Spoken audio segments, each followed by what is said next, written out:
Guys, welcome back sa ating YouTube channel mga katropa. So totoo ba na tuloy-tuloy pa rin ang mataas na presyohan ng baboy?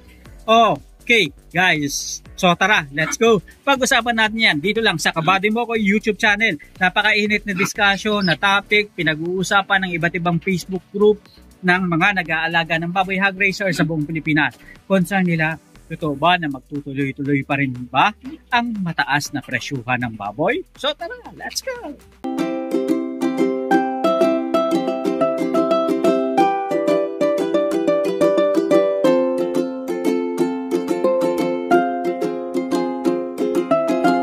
Napakaraming alagang baboy dati dito, pero naibenta na yung mga nakaraang buwan kung saan pumalo sa pinakamataas ang presyuhan guys ng baboy dito sa lugar namin. Halos 220, 200, 210, ganyan ang mga presyuhan.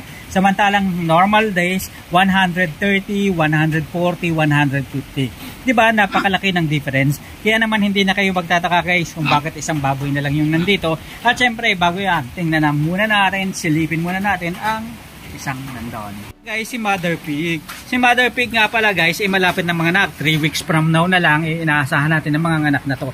Nakita naman natin dun sa tiyan niya guys, diba? So lubong-lubo na. At eto nga, lamon ng lamon.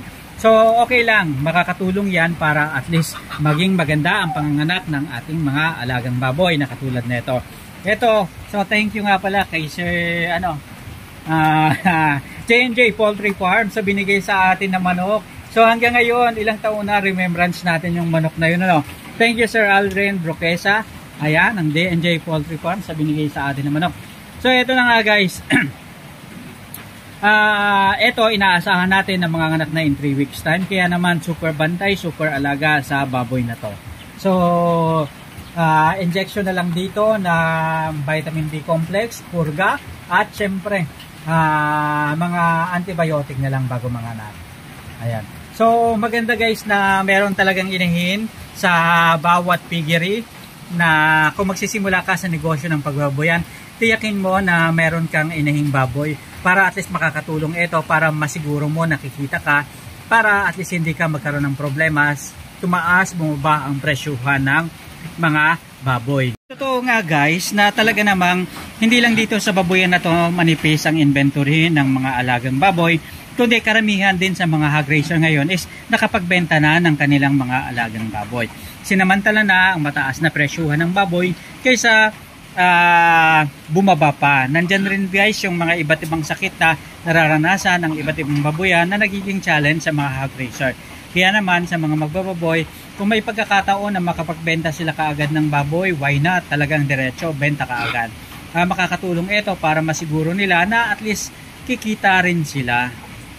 Naman din kasing masama na sa mga hog raiser, mag-isip rin sila ng medyo maganda-ganda kitaan sa kanilang babuyan. Lahat tayo na mga hog raiser talagang yun din naman talaga yung gusto. Kaya nga sa panahon na mataas ang presyo, talagang pinapalobo din kaagad, pinapakain ng gusto ang mga baboy para at least makuha yung mga magagandang timbang tulad ng 100 kilos, 95 kilos, 110 kilos, 107 kilos.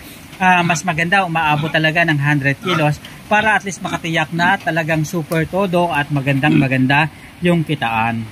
So, sa pagtansya natin, ang presyuhan dati ng mga piglets dito sa aming lugar ay 3,200 hanggang 3,500. Ngayon ang normal na presyuhan is 3,800, may 4,200, 4,500 at 4,800. May mga katropa pa nga tayo na nagsasabi pumapalo at umaabot na ng 5,000 pesos. Sa ganong sistema guys, medyo mahirap habunin yun pero sa isang banda, maganda rin yun sa mga hog raiser na at least kahit papano yung mga nag-alaga ng mga inahing baboy na talaga namang solid sa negosyo ng pagbaboyan, kumita rin naman ng todo-todo.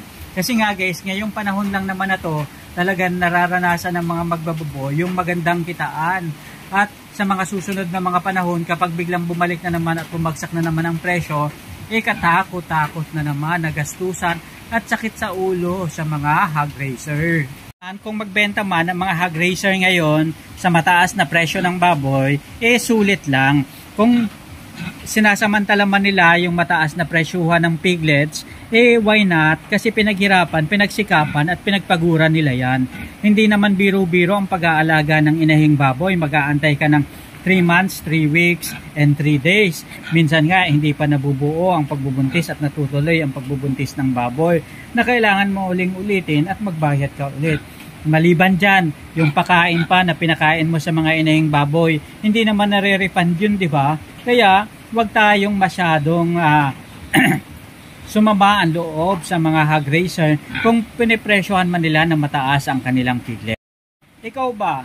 Nasa sayo ang paghuhusga kung kakayanin mo ba na bibili ka ng 4,000 o 5,000 na piglets ang bawat presyo ng bawat isa. At ang tanong mo dyan is, hanggang kailan ba tataas o magiging mataas ang presyo ng mga baboy? Kasi nga guys, kapag binili mo ang piglets ng 5,000 pesos, bumilang ka ng 3 buwan, 4 na buwan, hindi mo sigurado kung tuloy-tuloy pa ba na mataas ang presyo ng baboy.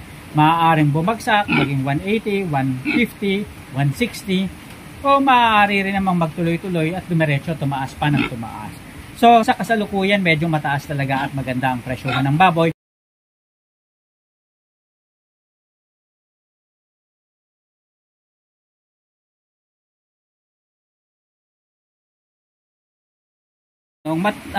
Manipis na nga ba talaga ang inventory ng mga baboy dito sa Pilipinas? So sa tingin natin, kung ito ay nangyayari sa iba't ibang lugar at hindi lang dito sa lugar namin, sa tingin natin talagang medyo manipis rin. Kukunti lang din talaga yung nag-alaga ng mga baboy. Kaya naman, unti-unti na namang nagpapasukan, nagbabalikan yung mga katropa natin na mga hog raiser na magsimula ulit sa negosyo ng pagbabayan. Ang problema nito, baka naman dumating na naman dun sa punto na late comers na naman ang mga katropa natin at pag-ikot na naman ang mundo. Sabi nga ng mga iba, ng mga negosyante, bilog ang mundo, hindi laging palugi. At sabi naman ng iba, hindi patas o bilog ang mundo, hindi laging kumikita, minsan bumababa rin. Kaya naman importante na tayo na mismo sa atin yung magsaalang-alang-alang. Magkaroon tayo ng plan A, plan B, na kapag biglang bumagsak ang presyo ng baboy, kahit binili natin ng 5,000, hanggang magkano bang presyo, nakikita pa rin ang hog raiser. Hanggang kailan ko ba palalakihin, gaano kabigat na palalakihin ko ang aking mga alagang baboy. In case na bumagsak ang presyohan ng baboy, ano yung dapat kong gawin? Ibibenta ko pa ba ng palugi? Or magsasariling katay na lang ako kahit magsakripisyo, mahirapan, ilako ko yung baboy ko para itawid ko at maibalik ko ang mga puhunan sa negosyo ng pagbabayan. So yun ay isang mga bagay na dapat nating isaalang-alang para at least makatiyak tayo, nakikita pa rin tayo sa negosyo ng pagbabayan. Guys, ang negosyo ng pagbabayan hindi lang laging kita, hindi rin laging sakripisyo. Kailangan may tamang diskarte para at least masiguro natin nakikita tayo. Kailangan alam natin yung tamang paraan at tamang diskarte na gagawin kung sakaling hindi sumang-ayon sa atin ang presyo na mataas para sa mga baboy na inalagaan natin. So, isa sa mga bagay na maaari natin gawin ay yung sariling katay. At yan na ang karaniwang ginagawang diskarte ng mga katropa nating hog raiser sa panahon ngayon. Kaya nga nakikita natin, di ba? Dati sa bayan lang nagkakaroon ng mga nagparatinda ng baboy. Pero nung bumagsak ang presyo guys ng baboy, 140, 130, talagang yung mga katropa natin na hindi naman talaga nagkakatay ng baboy at nagtitinda ng baboy, talagang sila na mismo, yung mga hog raiser na mismo, may-ari na mismo ng baboyan, sila na yung nagsasariling katay ng baboy. Kahit na ipakutang pa nila, mabawi lang nila yung pinuhunan nila. Hindi natin sila masisisi kasi nga guys, hindi rin naman talaga biro yung sakripisyo nila. At lalo tigit, hindi rin biro yung ginastos nila. Hindi simple ang gastos sa pag-aalaga ng baboy. Kaya alam natin na libo-libo ang gastusan dyan. Sa bawat isang baboy, gagastos ka ng 10,000, 12,000 hanggang 14,000 pesos. Kasama na dyan yung puhunan sa piglets at kasama na rin dyan yung buong feeds na ipapakain mo para.